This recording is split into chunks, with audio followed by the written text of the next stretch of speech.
असम के मुख्यमंत्री हेमंत बिस्वा शर्मा के विशेष आग्रह पर बागेश्वर धाम पीठाधीश्वर पंडित धीरेन्द्र कृष्ण शास्त्री गुवाहाटी पहुंचे। इस मौके पर मुख्यमंत्री हेमंत बिस्वा शर्मा ने बागेश्वर धाम महाराज का आशीर्वाद लिया। इसके बाद बागेश्वर सरकार कामाख्या मंदिर पहुंचे, जहां मां कामाख्या के दर्शन किए।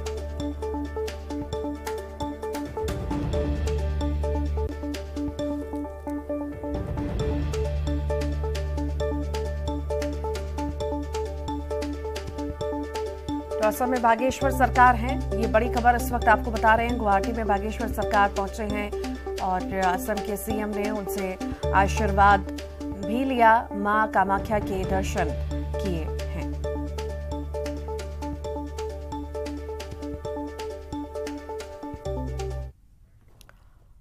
अंबिकापुर से बड़ी खबर है, चोरों के हौसले बुलंद हो चुके हैं। चांदनी चौक से दिन दहाड़े बाइक चोरी की गई। पंचदेव मंदिर के पास बाइक की चोरी की घटना घटित हुई है। चोरी की घटना सीसीटीवी कैमरा में कैद हुई। नकाबपोश बदमाश ने घटना को अंजाम दिया है।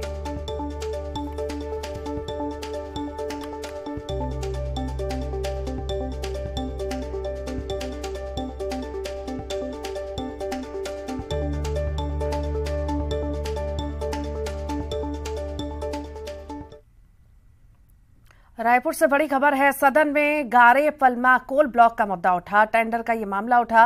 रमन सिंह ने ट्रांसपोर्टेशन रेट और टेंडर में गड़बड़ी का आरोप लगाया है। ट्रांसपोर्टेशन के लिए दोगुने दर पर टेंडर दिया गया है, रमन सिंह ने आरोप लगाया। एससीसीएल का रेट है, उससे कहीं ज्यादा अतिरिक्त पैसा कहां जा रहा है, ये सवाल रमन सिंह द्वारा किया गया। रमन सिंह के आरोप पर भूपेश बघेल ने पलटवार किया। किलोमीटर के हिसाब से ट्रांसपोर्टेशन के लिए रेट निर्धारित है। जब आप सीएम थे तब जो नियम बनाया वही है। अलग अलग खदानों के लिए अलग अलग रेट आता है। प्रति मीट्रिक टन 210 रुपए से ज्यादा की वसूली हुई है, रमन सिंह ने ये कहा है। करोड़ों की गड़बड़ी, ट्रांसपोर्टिंग का रेट बढ़ाकर किया गया है। ये केमिकल लोचा है, आपने नियम बनाया होता तो टेंडर क्यों निकलता। गड़बड़ी की जांच विधायकों की कमेटी से हो, रमन सिंह ने ये मुद्दा उठाया। जब इतना बड़ा मामला है तो जांच क्यों नहीं। हमने टेंडर के जरिए रेट तय किया है। 8 कंपनियां शामिल हुई हैं। 4 लोग भरे थे टेंडर, 2 पात्र पाए गए और 2 अपात्र पाए गए। ऑनलाइन टेंडर जारी किया गया। देश भर टेंडर का प्रकाशन हुआ। फिर कहां गड़बड़ी हो गई। इनके मन में गड़बड़ी है, तभी मैं कह रहा हूं कि केमिकल लोचा है।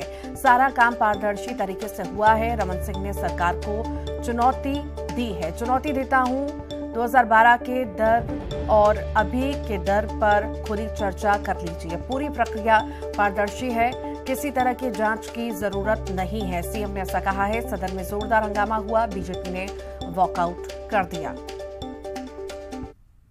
पूरे उस इलाके के रायगढ़ के और पूरे छत्तीसगढ़ के ट्रांसपोर्टर कहते हैं कि साउथ ईस्टर्न कोलफील्ड के रेट में हम काम करने को तैयार हैं।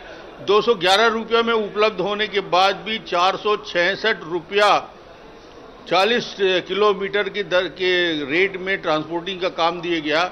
मेरा प्रश्न सीधा सीधा यही है, और ये प्रश्न मैंने मंत्री जी से पूछा कि 40 किलोमीटर में 225 रुपया से ज़्यादा नहीं होना चाहिए, तो ये 210 रुपया जो अतिरिक्त पैसा जा रहा है वो किसके खाते में जा रहा है।